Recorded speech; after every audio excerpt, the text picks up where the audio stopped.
जब हम गायत्री की साधना करते हैं तो माँ गायत्री की साधना करते समय 4 बातों का हमें विशेष रूप से ध्यान रखना चाहिए।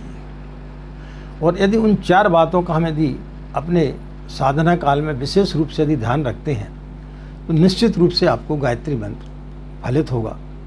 इसमें किसी प्रकार की कोई भी दो राय नहीं है। तो वो कौन से 4 सूत्र हैं, कौन सी 4 बातें हैं जो आपको साधना काल में निश्चित रूप से ध्यान रखना चाहिए, उन नियमों का यदि आप पालन करते हैं तो आपको गायत्री मंत्र निश्चित रूप से सफल होगा, सिद्ध होगा।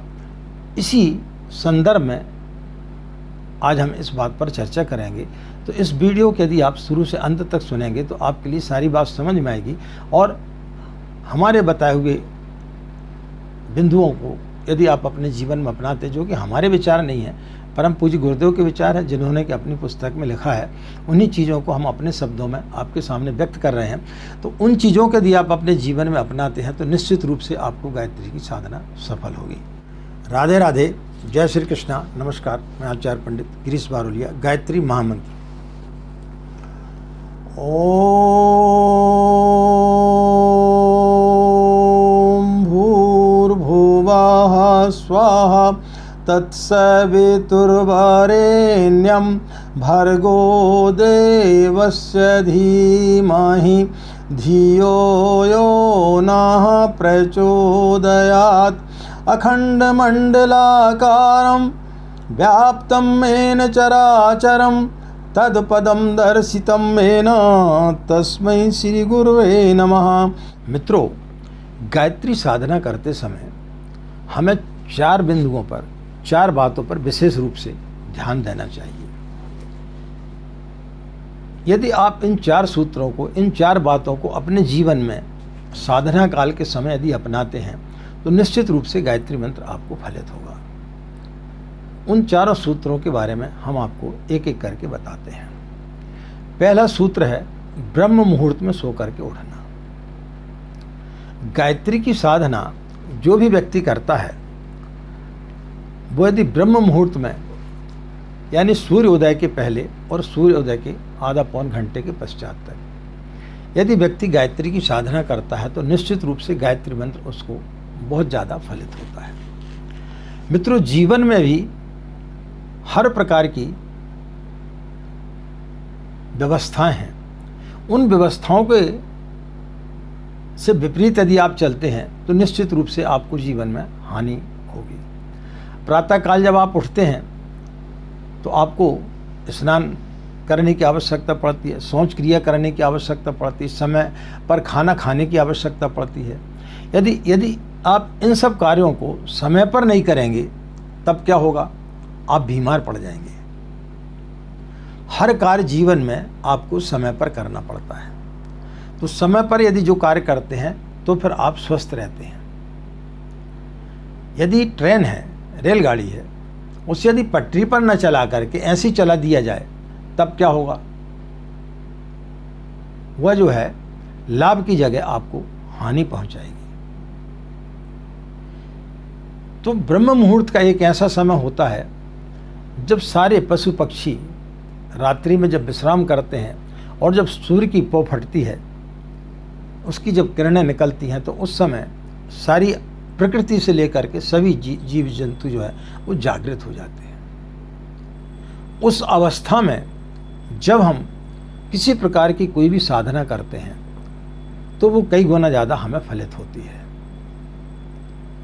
आप अन्य समय पर करेंगे आपको लाभ मिलेगा, लेकिन उतना लाभ नहीं मिलेगा जितना कि आपको ब्रह्म मुहूर्त में मिलना चाहिए। तो जब आप साधना करते हैं तो आपको ब्रह्म मुहूर्त में आपको साधना करना चाहिए और आपका एक समय निर्धारित होना चाहिए। ऐसा नहीं कि आज अभी कर लिया फिर कुछ देर बाद कर लिया, कभी आधा घंटे बाद कर लिया, कभी आधा घंटे पहले कर लिया।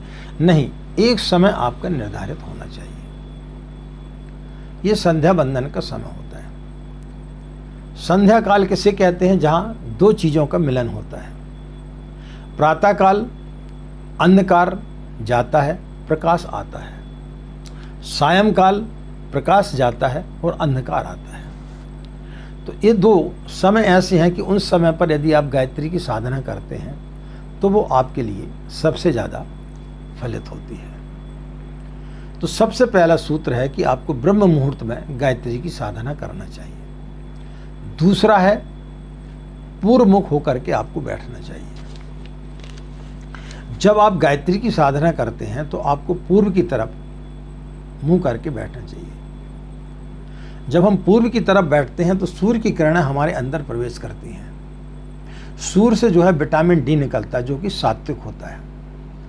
तो सूर्य की ऊर्जा से हमारा जो शरीर है वो ऊर्जावान होता है, स्फूर्तिवान होता है। और जब हम पूर्व की तरफ मुंह करके बैठते हैं तो हमारे अंदर सात्विकता आती है, सकारात्मक विचार आते हैं। तो हमें पूर्व की तरफ मुंह करके साधना में बैठना चाहिए।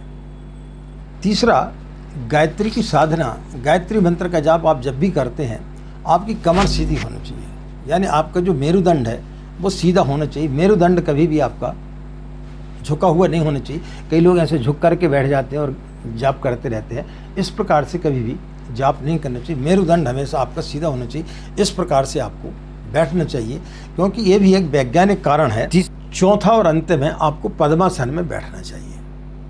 जो लोग ज़्यादा देर तक नहीं बैठ सकते वो सुखासन में भी बैठ सकते हैं। बाकी के समय में यदि आप साधना करते हैं तो फिर आपको मानसिक रूप से जाप करना चाहिए। यदि आप ब्रह्म मुहूर्त में सो करके नहीं उठ पाते हैं या आप सायंकाल जब सूर्य अस्त होता उस समय यदि आप साधना नहीं कर पाते हैं तो बाकी समय पे आपको जो है चलते फिरते उठते बैठते आप कभी भी किसी भी रूप में जो है आप गायत्री का मानसिक जाप कर सकते हैं। वो भी आपके लिए लाभप्रद होगा। लेकिन साधना काल में आपको नियम कानून कायदों से आपको बंद करके और फिर यदि आप सही तरीके से साधना करेंगे तो फिर निश्चित रूप से प्रकृति आपका सहयोग करेगी, ईश्वर आपका सहयोग करेगा और माँ गायत्री की आप कृपा प्राप्त करने के हकदार बनेंगे। किसी प्रकार की कोई भी उसमें आपको संदेह नहीं करना चाहिए। 100% आपको उसमें लाभ प्राप्त होगा। तो आशा मित्रों, यह जानकारी आपके लिए काफ़ी लाभप्रद होगी। जो गायत्री के साधक हैं, जो गायत्री की साधना कर रहे हैं, वो यदि अपने जीवन में इन 4 चीज़ों का ध्यान रखेंगे पूजा करते समय तो निश्चित रूप से उन्हें कई गुना गायत्री मंत्र फलित होगा। मित्रों, यदि आप लोगों को हमारी बातें अच्छी लगती हैं, हमारे विचार यदि आपको अच्छे लगते हैं तो अपने इष्ट मित्रों को हमारे वीडियो ज़रूर शेयर किया करें, ताकि वो लोग भी परम पूज्य गुरुदेव के विचारों से अवगत हो सकें और गायत्री मंत्र का वो लोग लाभ ले सकें। यदि आप हमारे चैनल से नए जुड़े हैं और आपको ऐसा लगता है कि इस चैनल के माध्यम से आपको बहुत सारी चीज़ें जीवन से जुड़ी हुई अध्यात्म को लेकर के और आपके जीवन में कई प्रकार के परिवर्तन हमारे विचार आपको ला सकते हैं, तो आप हमारे चैनल को सब्सक्राइब जरूर करें। इन्हीं कामनाओं के साथ में कि आपका दिन मंगलमय हो, आप लोग खुश रहें, मस्त रहें। माँ गायत्री की असीम कृपा इसी प्रकार आप लोगों पर बने रहे। हमें आज्ञा दे मित्रों। नमस्कार। ओम शांति।